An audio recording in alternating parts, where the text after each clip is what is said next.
This is the 2020 Chevrolet Bolt EV. It's a front motor, all electric, subcompact, 5-door hatchback. It was originally introduced in 2017, but this is actually the first time that I've had the chance to drive one. So Chevy has had two different electric vehicles, the Bolt and the Volt. Now I had a lot of seat time in the Volt and really liked that vehicle. But again, this is the first time I've driven the Bolt, and the Volt is no longer available from Chevy. So let's get into this one.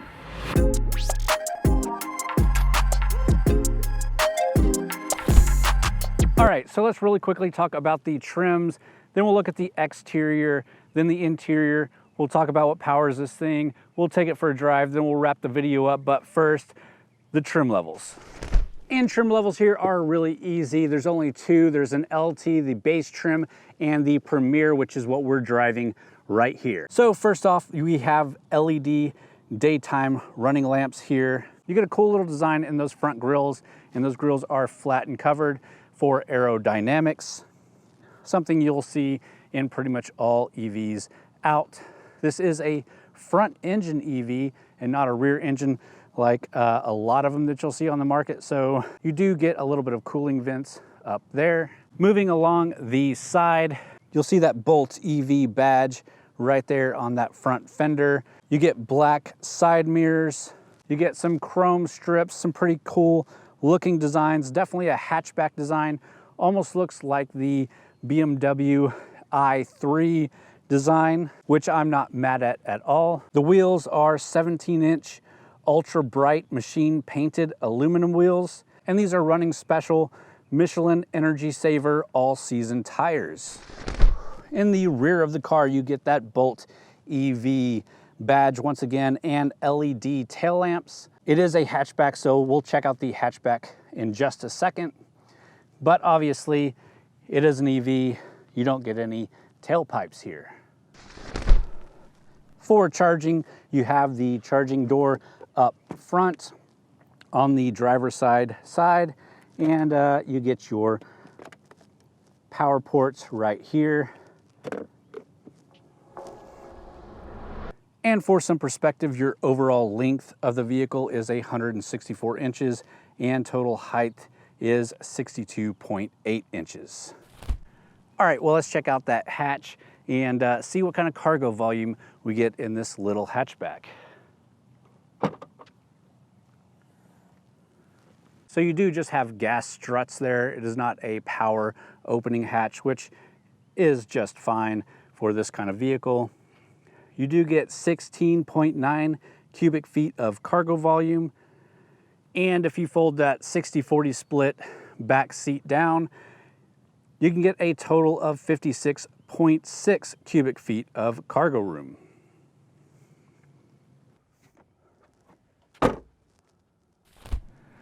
All right, guys, and before we jump into the back seats, let me quickly pause here to say thank you for checking out the video. If you enjoy the content, please subscribe to the channel.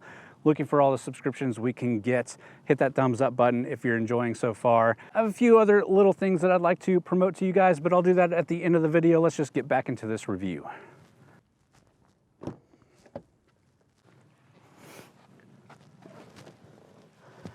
So let's talk rear seats. This is a subcompact hatchback. It's not incredibly big for a vehicle. I do have decent knee room.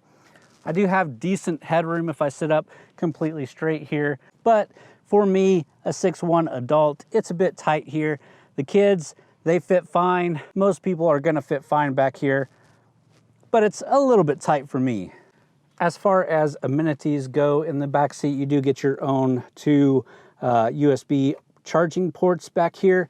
You also get this pull down armrest with two cup holders.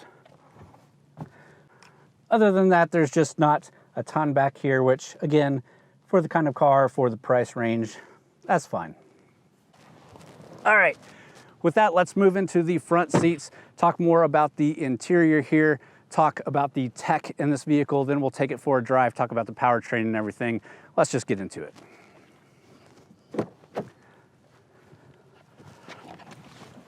All right, so first of all, I do fit really well up here as well. Very comfortable place to be. You don't even feel like it's that much of a small hatchback when you're up here in the front. You have great visibility, a really big greenhouse in this vehicle, and again, it is pretty comfortable. You get decent amenities like a leather-wrapped heated steering wheel with multi-function buttons right here on the steering wheel, plus little paddles back here. They're not for shifting, they're actually for controlling some functions, and some more function buttons down here. Our seats up here are also nice leather feeling material, perforated, contrast stitching, heated seats up here in the front. Overall, pretty nice seats. Here in the console, you do have this special cubby right here that's meant to fit a cell phone perfectly, and it works pretty well for that. This is an iPhone XS, not the Max. If you had the Max, it probably wouldn't fit, but for this size of phone, it fits pretty well. Something a little bit smaller would probably fit pretty well because of the extra cushion that you have in there. Anything bigger probably wouldn't fit. Another cool thing about this little cubby, which you probably won't be able to see here on camera, but it is a wireless charger in there. So when you push your phone down in there, it'll actually start charging your phone. You might also be able to see the 2 USB ports right here up front, and these will interface with the system, which we'll talk about in just a bit. You also get a pretty traditional shifter here. It's up and over for reverse, just up for neutral, down for drive, low range gears right there, and hit the button for park. And you can see the electronic parking brake, and of course some cup holders up here. A little bit more with the trim here. These doors, a little bit hard plastic there, a little bit softer right here. But these designs here on these trim pieces are actually pretty cool. We'll be able to pick up a little bit of what you can see there on the camera, but it's a woven pattern here, very boxy, very tech looking. I think it looks pretty good. Now our car here has the $595 infotainment package that gives you that wireless charger, gives you the extra USB ports, but also gives you a 7-speaker premium Bose audio system. And with that, we'll talk really quickly about the tech in this vehicle. So first off, we'll start with the 10.2-inch color touchscreen display. This is a pretty nice display. There's a lot of functionality in here. It took me a little bit to get comfortable using it. There is quite a lot going on, especially when you get into the energy pages, but it does have Apple CarPlay and Android Auto built in. You also get the available 4 gigahertz LTE Wi-Fi hotspot and the My Chevrolet Mobilis app for 5 years, including EV mode commands and remote key fob service. So this one is the energy detail page, and this shows a breakdown of the percentage of energy used during driving, including info on your climate controls and battery condition. Your efficiency history page shows the history of your drive in 5-mile intervals for the previous 50 miles. And then you have the range impact screen. This screen shows how your driving technique, terrain, climate settings, and outside temperature affect your range. Again, lots of really cool stuff that you can poke around with and look at here. And it's all just there for information for the driver to become more efficient and get the most out of the vehicle as they can. You also have here a pretty nice 8-inch driver information center. The driver information center details vehicle information at a glance. It's customizable. You have different modes, including classic, modern, and enhanced modes. And overall, I really like the layout and color scheme of this thing. It's pretty nice. So talking about the powertrain, it is a single motor. It is mounted up front. You do get a single gear set. It's a permanent magnetic drive motor, 200 horsepower, 266 foot-pounds of torque. Power delivery is controlled by an electronic precision shift system. The total range that you're getting out of this is about 259 miles. That's nearly 10% over the previous year model and 21 miles greater. The Bolt EV's advanced 66 kilowatt hour lithium-ion battery pack is made up of 288 individual cells. As far as charging stations, getting this thing charged out on the road, there are 40,000 charging locations throughout the US. You can use Chevy's app to track your route before you ever leave and plan charging in advance. If you're using the 240 volt charger to charge this thing, you're looking at about 25 miles per hour of charge. The DC fast charging is about 100 miles of range per 30 minutes of charging. And if you're lucky enough to just have a 120 volt charger at the house, you're looking at about 4 miles of range for every hour that you charge it.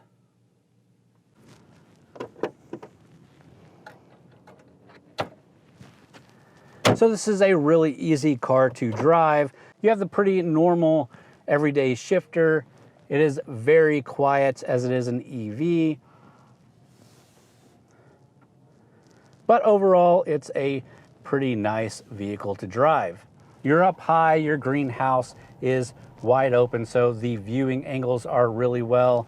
The regenerative braking in this vehicle is not quite as harsh as it is in other electric vehicles that I've driven, where you can basically come to a complete stop just by letting your foot off of the gas. This one, you can feel it kick in, but it's not super intrusive. It's not pushing you forward as you brake regeneratively. Regenerative braking that's as harsh as other vehicles that I've used. You do have a special pedal over here. This is not a shift paddle. This is a paddle for braking. So you can take your foot off the gas. It doesn't automatically start braking for you, but you can push it in, and that will give you a lot more of that regenerative braking that you need. So you don't need to hit the brake pedal, but you can hit the little lever right here, and that will brake. Feature, but I think it's pretty cool that you can control it with another button. Very video game feeling, more than just letting your foot off the brake and always having that extra braking push like other EVs that I've driven. You do have a sport mode here with an easily accessible button along with traction control off, and this does make the engine more responsive and more powerful, and forgets a little bit about all the economy that you're losing. But now let's get somewhere where we can really test out the acceleration, do a bit of a 0 to 60 run, and see how that goes. A little bit of a empty straight away road. We're gonna come to a complete stop. We're still in sport mode, and we're gonna do a bit of a 0 to 60. Here we go.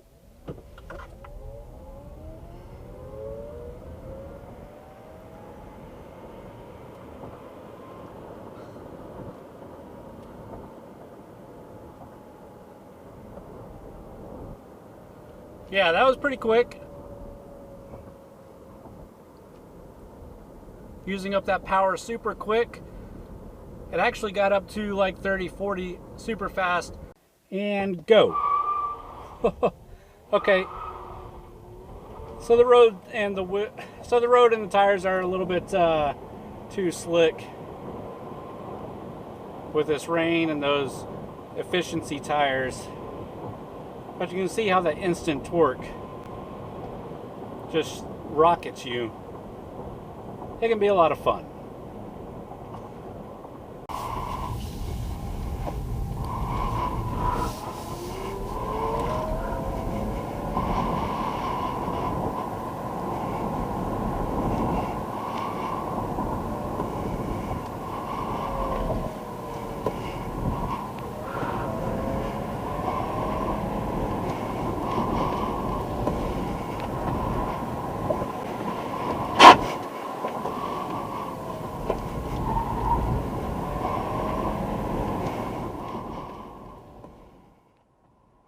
All right, guys, well, let's talk really quickly about the price of this vehicle, a little bit about the competition, and we'll wrap this video up. So base price on a Bolt, you're looking at just over $36,000, which comparatively wise for other EVs, that's around the same that you'd be paying.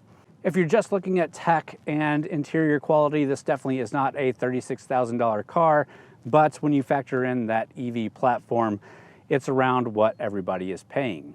This one, the specific model that we're driving here with all the options that it has, is $43,735. Again, that's a lot of money for what you're seeing here, but that EV platform is really what you're paying for. So what does that compete with? Well, you could be looking at the Tesla Model 3. It is a little bit more pricey, but you're gonna get a lot more tech from the base model than you will on this thing.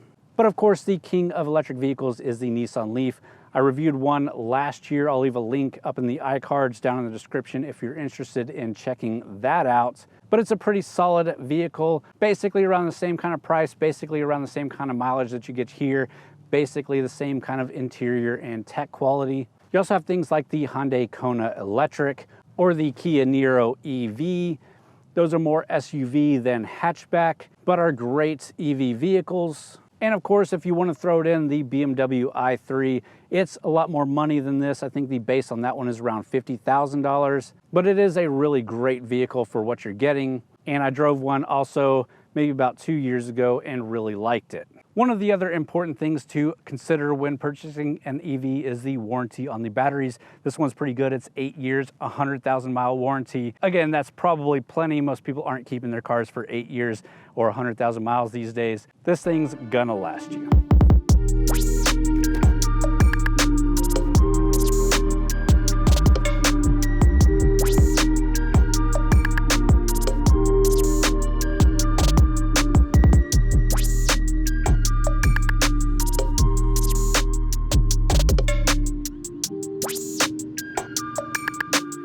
All right guys, well the sun is finally poking out of the clouds. That's a good sign. This video is wrapped up. Hope you guys enjoyed. If you did, hit that thumbs up button. Leave me a comment down below. Let me know what you think about the Bolt EV. And as always guys, thanks for watching. All right guys, so I did promise a little bit of a plug by the end of this video, and we've reached the end of the video. What I want you to do is go check out txgarage.com. It's our website. We have a lot of different articles, written reviews there, news coverage, event coverage, a lot of great stuff by a lot of great contributors. So I do all the videos here on YouTube. I enjoy it a lot. Those get shared on the .com website, but if you're looking for written reviews by a lot of other great contributors, they're all over there as well. We also just signed up with Locals. So if you don't know what Locals is, it's kind of like Patreon, getting local communities together. And you can go sign up for free. You can check out our page there. It's txgarage.locals.com. And if you want to help contribute there, you can sign up with $5. You'll get some exclusive posts, exclusive information, exclusive videos, and you'll also get some exclusive deals on events or different things that are going on, especially if you're around the DFW area here in Texas. But I hope you guys go check it out at least. With that, also subscribe here on YouTube. Check out our other YouTube channel, and let me get out of the way and you can check out these other videos.